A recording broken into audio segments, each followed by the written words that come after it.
name's Ed Piskor. I'm Jim Rugg. Spawn, Batman, nuff said. Jim, what do you have? Patreon.com/Jim Rugg, where you can download my out-of-print zines and mini comics. This is my most recent upload, but I have over a dozen of them there.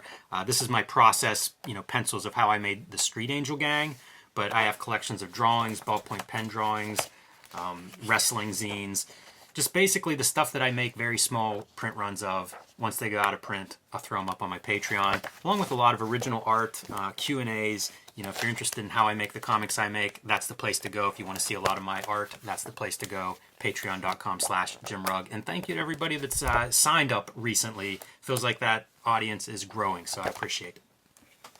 Red Room Comics are out in the wild. Murder on the dark web for fun and profit. Name of the game. And the first issue, triple size, first issue, completely self-contained story, almost a graphic novel unto itself. Smash hit. It's getting reprinted. If you see this comic out in the wild, scoop it up, because you don't want to miss out like you missed out on Walking Dead #1. You know what I'm saying, Jimmy?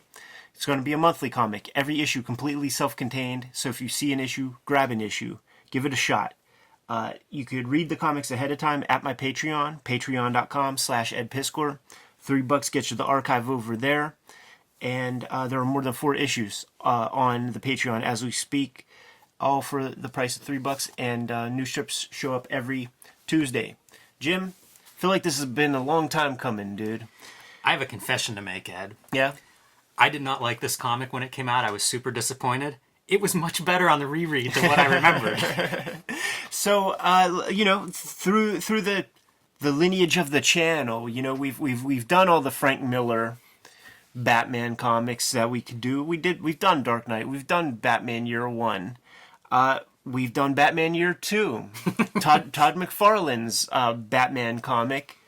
This seems like the logical next video that we should be recording, Jimmy. I agree. And, when this book came out, 93, 94, whenever it was, you could not have hyped me up more for something. Frank Miller, Todd McFarlane, probably number 1 and 2 on my favorite artists and writers and creator list at the time. Batman Spawn sounds great. I want to see McFarlane drawing these 2 characters. I want to read Frank Miller writing Batman. It was huge. It was such a giant kind of event. And it may be the biggest event of my early reading time period, especially specifically for my taste. It was the most expensive comic I bought for the longest time, $5. At a time when comics were $1, or excuse me, $4, man. At a time when comics were $1, I had to save up lunch money from school, stretch it out, and I could only get 1 comic instead of 5, man, because you got to pay tax on that shit too. But you had to have it. It was a big decision, and when I first read it, it just didn't have the epic thing that I was looking for. So, like Star Wars Episode 1, I told myself I liked it. Cool art. Yeah, cool art. Bad typography, but cool art. I don't know what this font is, but it's just so, I don't know, unimaginative now. Well, see, this was at an era when this was called the prestige format, so this is prestige lettering, yes, Yeah, I hear you. Spawn vs. Batman is a companion piece to DC Comics' The Dark Knight Returns. That's funny. I thought you were going to say it's the companion piece to the Valiant Image crossover Deathmate. Because these would have all been the same, 1994 time frame. Image was just so hot. It was like, what can we do? How do we go to the next level of that? And most of Image went one direction with that Valiant team up, and McFarlane went his own direction with Batman.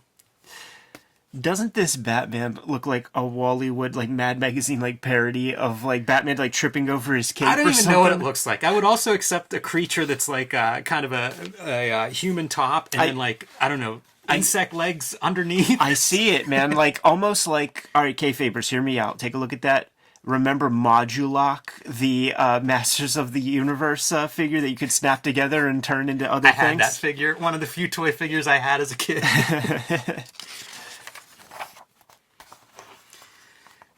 I remember at the time, this was like McFarlane taking 3 months off of Spawn issues. So it was kind of like you're getting your 3 Spawn issues dose of McFarlane art when this came out finally. Very kind of like graphic Batman.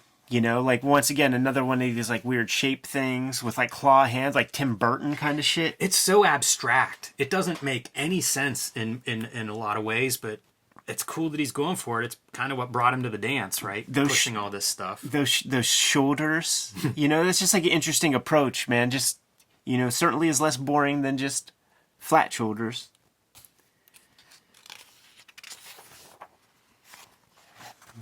Going up against some manga cyborg characters.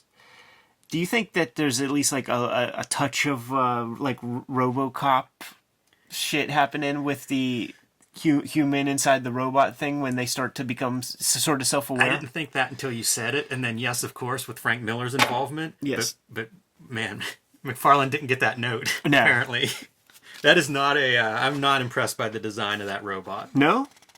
I feel like I would have a real hard time drawing something like that. Oh, I would have a hard time drawing it. But what's going on with it, Yeah. Like there's even, what is this piece? Is it 3 legs? Is that a third leg, a claw? Yeah. Well, this right here? That's just one, that's that piece. Well, the silhouette behind that. Oh, yeah, sure. It's like a tail, and whenever you go to the next panel, it's like, is it up on one limb? Yeah, we won't look too hard. How do you like McFarlane's Batman as we're going through this fight scene? When I picked this up, I hated it. I hated it so much, man. The big eyes felt too cartoonish or something to me. The never seeing the flesh of the face or whatever. But when you look at Man-Thing #1, the Ditko joint, like that's how Steve Ditko draws Batman in a way, just like purely in the shadows. The Steve Olive color on this flesh face and like the rendering on the eye and stuff, deeply disturbing to me when I first saw it, man. It feels too legit. It's good. It really pops against all the blues and the grays. Having that flesh tone in the middle. Pretty good coloring use there. The captioning is very heavy. Yeah. You can see on this spread, I mean, it's kind of a fight scene, and yet we have a lot of word balloons. And it's or boxes. And it's all Frank Miller isms too, man. Right. Like all kinds of like Mickey Spillane kind of first person. Then the earth trembles and the air turns to fire, and what was once a man is only a piece of evidence. The next Elmore Leonard, man, I'm telling you. Get to see McFarlane do the iconic Batcave. Yeah, real interesting Joker card. Yeah. Yeah, it's very rough, that drawing. These heads with the cybernetics, man, they are really disturbing to me. These black eyes, like they're a mask, and just trading these heads back and forth with Alfred and shit. It's so gross.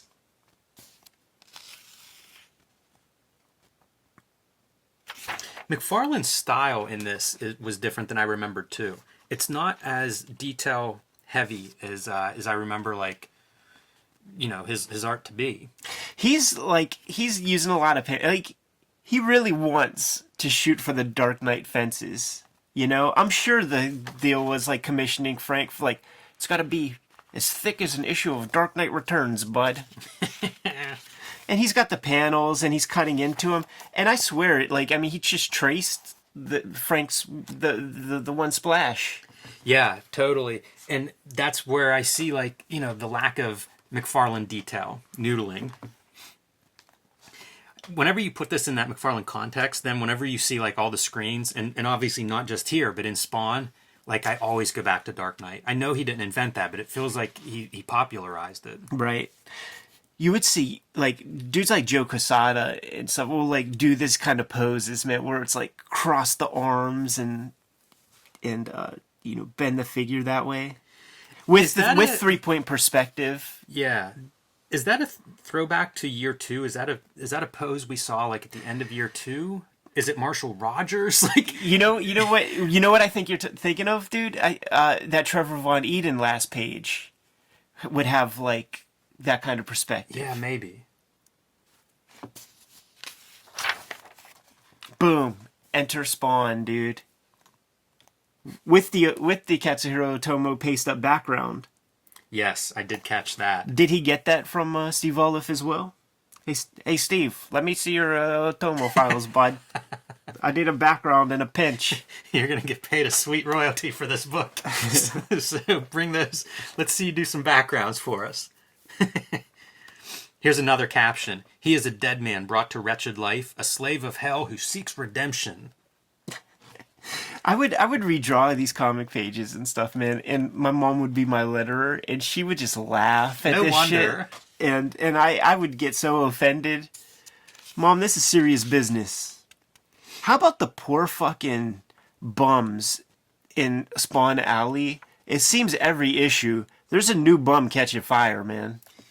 Getting stabbed. Don't really want to be friends with Spawn. Not a good. Doesn't help your health. But yeah, a couple of jerks out for what sick jerks call a good time, setting a bum on fire. A lot of jerks, a lot of punks in this comic, man. There are. Yeah, this is tough. It reminds me of like Batman Grendel, which would have been around this time period, and it feels like that one's just so much more cared for than this.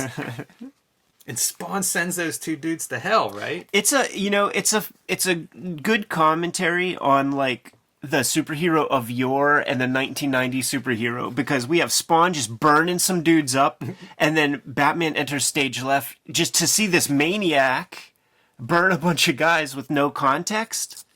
So he's got to do something about it, and he gives him one of those spine busters when he should know that Spawn, you can't hurt a guy who has no genitalia. You know, he's as hurt as he will ever be. Right? It's like Borat's bikini. This whole block of text is just detailing this shot that Batman's taking, and you know, it's going to take him a while for the kidney to recover. Just all of this detail for nothing. Good back and forth, though, man. McFarlane's good at this. This is where he excels. That's a tough position that you put Steve Oliff in. Yes. With the silhouette batarangs against a Batman that, like, what color are you supposed to color him? Right. Yeah, that's one of those weird Todd McFarlane blank silhouette gimmicks. Yeah, it just isn't set. Like, I don't know what he thought. How that would turn out. Like, it probably looks cool as the original art because it's black on white. Yeah. Going through this, I actually thought it would be cool to see like an IDW like portfolio like artist edition of this. You know, it's only I would spring for that. Yeah. That's a pretty interesting effect. This panel with both coloring and drawing. Like, I don't know that I've seen McFarlane do anything that looks like that. I mean, that's close to that silhouette panel thing that he does. You know, I am curious to see that in black and white. The kayfabe back muscles are something that I really appreciate because, man, when you look at a muscular back, it just looks like lumpy mashed potatoes underneath some skin. And he's so good at capturing the basic cylinders of, like, torso, cylinders of the arms and stuff, and then he just kayfabes all the interior stuff, but he sells it to me. Yeah, right. It all braids well and shit. Like, I really think you could learn something from this, man. Has nothing to do with real world anatomy, but he figured out, like, you know, it's a really interesting way to do superhero, like a superhero costume, compared to the anatomically accurate but like weird, because then you're like, well, are you body painting yourself to get that? McFarlane's does feel like there's some layer of, you know, clothing on top of that figure. I drew a giant muscular back this week, so I was looking at back muscles. What are you working on right now? Well, that should narrow it down. I like that Batman and Spawn are both affected by that gas. Yeah, they're not too good. This feels like a trick that I've used. You know, the fight scene that's all lettering. Or going all the way back to like a Mad Magazine, you know, of having all the lettering effects. How about this one too, man, with like inverted line art? Yeah, some of this stuff's really strange what they're doing, you know, with coloring and combination coloring and line art. The color is really awesome here, man, with the little red Spawn cape, dude, and all these cool colors in this like techno lab.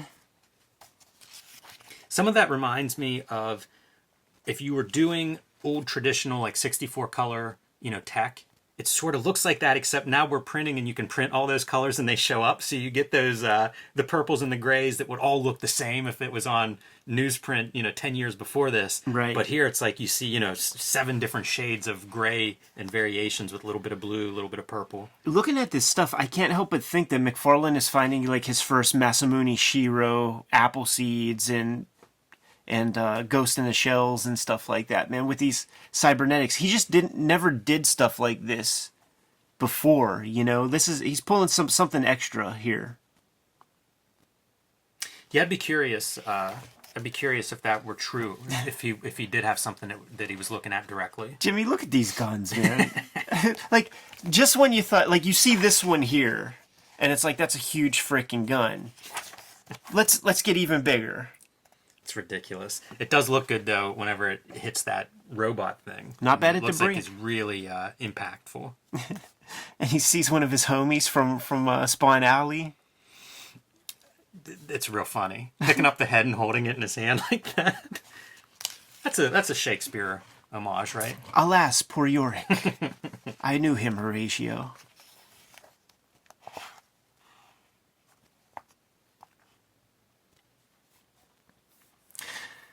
This piece is a funny thing because the idea is they're in money-making Manhattan.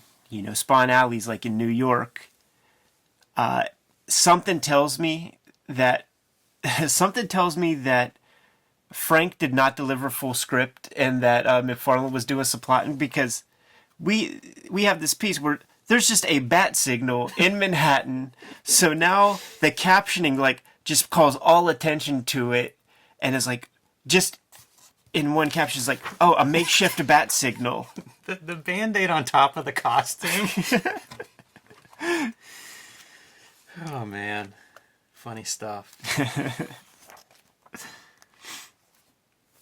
A makeshift bat signal with this like Elon Musk lady. Arms dealer broad. Batman's pretty easily convinced by this lady too. He's gonna stop Spawn. You know, he speaks her language, man. Two kind of like trust fund babies. I'm glad we have a healthy smattering of splash pages in here. Right? If the splash pages really do feel like Dark Knight.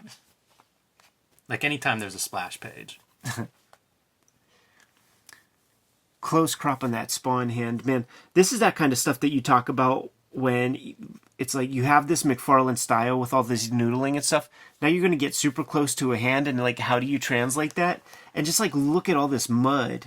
Yeah, I could never figure that out when I would be trying to copy this style. It just never made sense to me of like a close-up of a face or a hand. How do you still fill it with marks? Right. He'll tell you. He'll show you, man. The dueling capes.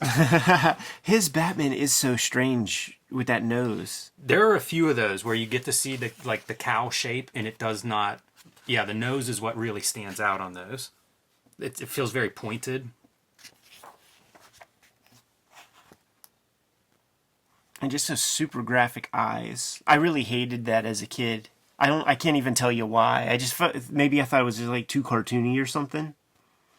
Like, it works on Spawn, but you know, seems like hack work on the Batman. But there's a lot of like, Spawn is the badass here. Like, yes. he brings Batman back from the dead. He there's language in here that like, I'm so overpowered. Like, it is definitely putting Spawn over. Yes. And why not? You know, like Miller's doing his creator-owned stuff at the time too. Like, it feels like, yeah, of course. If DC's willing to let us do this, shine up Spawn.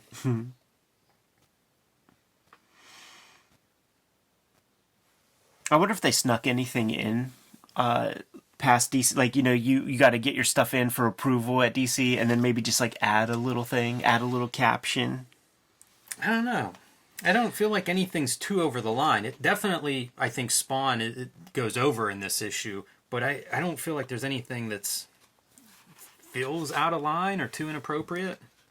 When we get to see this Batman here, this is like the Jim Aparo colors.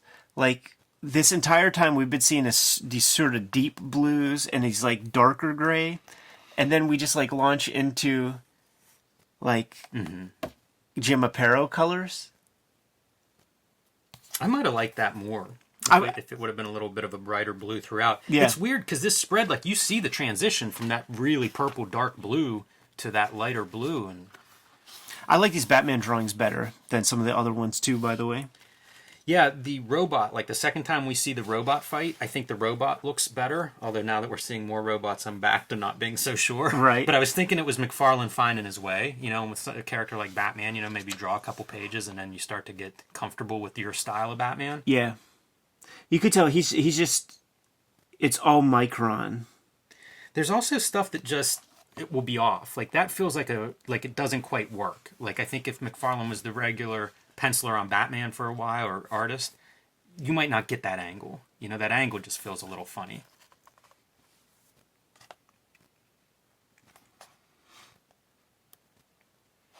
Yeah, these robots just kill Batman. Yes. And Spawn has to use his magic to bring him back, man. And he gets inside of his head. Look at how janked up Batman is, man. Talk about putting Spawn over. It's burying Batman under the rug, man.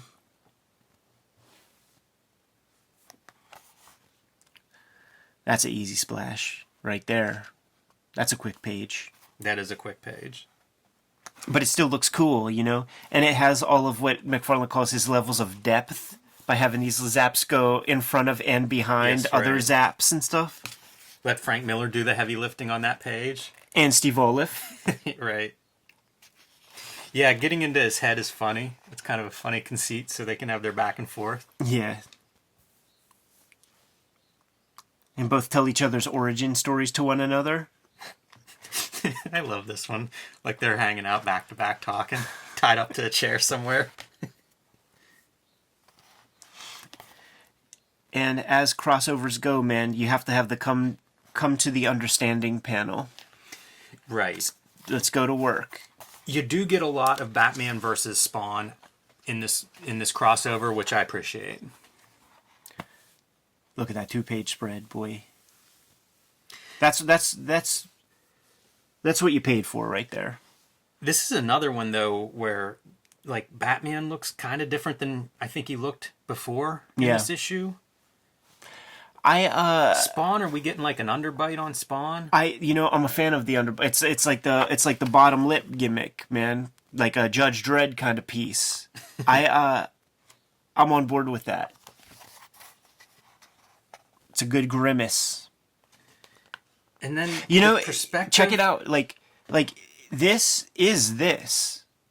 Right. It's the same as Batman's mouth. It's just he's got a no nose mask on his joint. You were about to say something. I'm sorry, Jimmy. The perspective, if you turn it a little bit to get kind of like the buildings to make sense, like they're going up, it puts a really odd, like, what direction are these guys swinging? Like, how does... Like, running pose. Spawn's like laying down. He is. No respect for his enemies. He's sleeping while on the case. The one thing I'll say about McFarlane, like he will draw stuff, like you're not gonna see Uncle Rob drawing like battleships or whatever this thing is, man, aircraft carriers or cruise ship, whatever the fuck this thing is. Yeah, what is this, Ed? Because I think they launch a nuclear missile out of it later on. All that said, her hair is crazy. That is true. It's so ratty and like dreadlocky. And where's it coming out of? You know, like where's the growth? You know what I mean? It's not parted exactly. It's just a helmet. There's a lot happening. I do like it right here, though. Yeah, the silhouette shape's funny. But this stuff, it just looks matted and disgusting. She has sort of like this tail part in the back that goes up. Yeah, that's what makes her a Karen in modern day parlance. So McFarlane, he only draws one of those, man. Yes. You're gonna get the silhouette on the next one. It'd be boring to see it twice. And now Infiltration. Spawn's taken off his mask. Not sure why. Perhaps taunting Batman, because Batman can't take off his mask. Right. Look what I can do, Batman. Really looking like the Toxic Avenger mixed with Freddy Krueger as they smash up dudes. And you're right about those dueling capes, man. Like, any opportunity to get both capes rocking. Yep. What's better than one cape? It's both of them.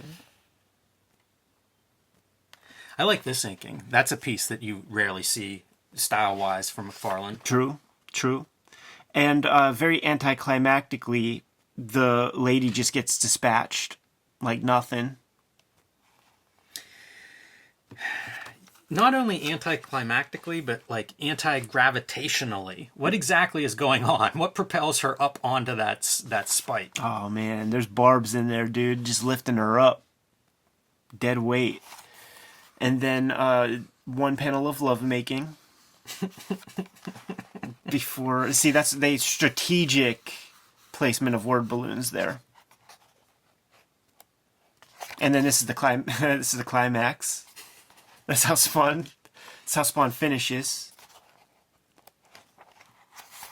Twice. Couple One of for times. Batman. And see the rocket with the propulsion. That's a metaphor. Both of the guys are up there on that rocket. Steranko-esque. Yes. The Nick Fury gimmick.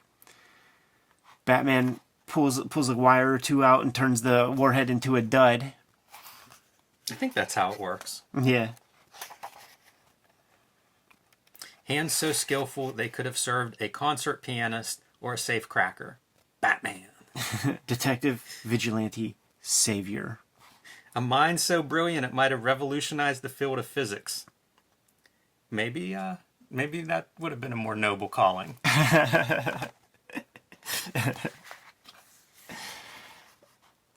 You end with the obligatory handshake at the end. Let's do it again sometimes, man. What do you say we bury the hatchet?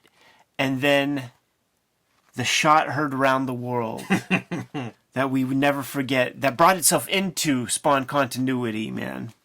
Yeah, this crossover has long-lasting ramifications.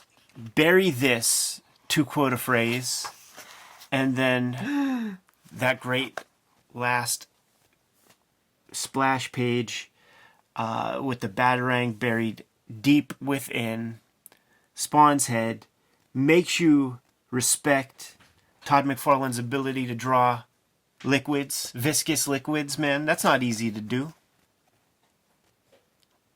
You agree? I admire the daintiness of the chain, the neck chain. Look how little that thing is. I know, it's like a necklace. It's super giant every other time. But, that's just him getting lost forest for the trees, man. He's got more pressing things to be drawn right there. What do you say, Jimmy? You're going to skip the Greg Capullo and also the classic Wizard covers. Whenever, Greg Capullo was drawing those 3 issues that, I think with Grant Morrison, whenever he bailed, whenever McFarlane bailed to work on this thing, man. And I hated this Spawn. Greg Capullo really, when he starts to adopt more of that McFarlane stuff, it really works.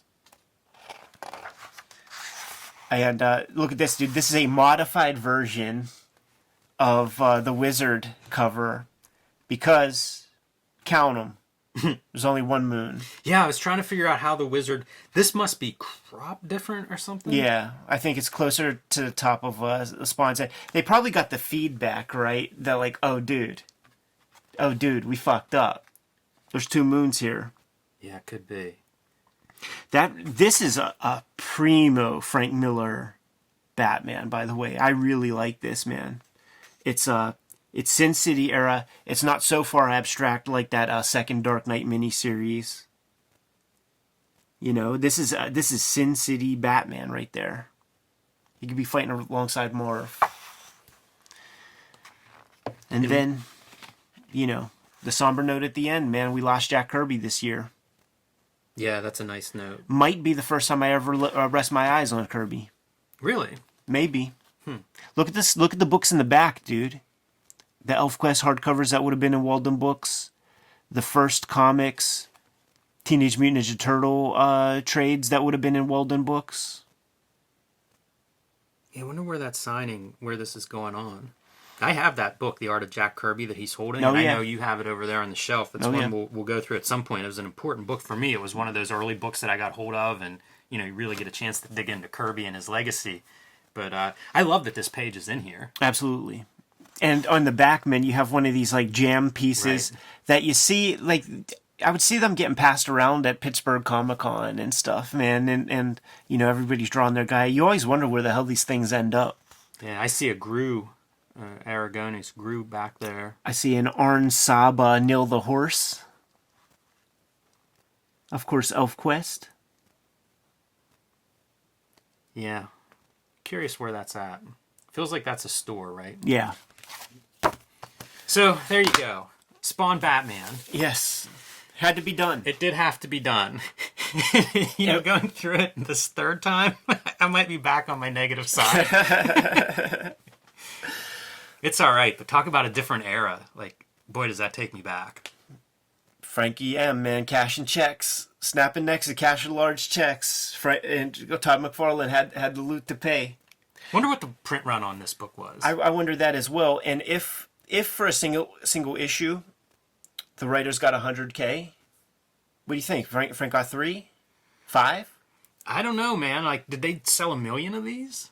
Good Doesn't question. seem outrageous. Good 94, question. I guess things are dipping, but it's still Todd McFarlane. Like, if somebody could sell books in that era, it's him. These things were remaindered very, very quickly after this, man, because I do remember getting second copy. Like, I never bought the DC one, but when these were remaindered, probably still in 94, at Toys R Us, there was a blister pack that included Spawn Batman, Batman Spawn, and then like 18 other comics or something for like $10. So there were enough of them to be remaindered, and we know how that goes usually, man. There's like a lot sold in order for that to happen usually when it comes to comics. Do you remember the response to this? Like, did everybody trash it, like Wizard and stuff? All hype was up front. It comes out, crickets. Yeah. Like, I don't remember anybody saying Feels like anything. this is something the Comics Journal could have done like an 8-page evisceration on. One of those things, man, where like, it's, I mean, McFarlane is doing it to this day. I think that, you know, that Spawn Universe comic is you know, the highest circulated Image comic in the 2000s now. Like, he knows how to goose his numbers, man. So this is probably like one of the prime examples of that. Wow. Jimmy, we have work to do, man. Kayfabers, like, follow, subscribe to the YouTube channel, hit the bell. We'll notify you when new vids are available. What's out there, man? Patreon.com/JimRugg, where you can download my out-of-print, hard-to-find zines and mini-comics. You can see my original art, how I make the comics I make. Patreon.com/JimRugg. Red Room comics are out there in the wild, man. Get them while they're hot. Issue 1 is out now. Issue 2 may or may not be out, depending on when you're watching this video. Should be coming out every 4 weeks. You can read the comics ahead of time at my Patreon, patreon.com/EdPiskor. You can pre-order these comics through the Fantagraphics website or your local comic shop. You could get to all these links in the link tree in the description below this video. Subscribe to the Cartoonist Kayfabe e-newsletter at the links below this video. You can also find Cartoonist Kayfabe t-shirts and merchandise at the links below this video. Jimmy, give them one last set of marching orders. We're going to be on our way. Read more comics.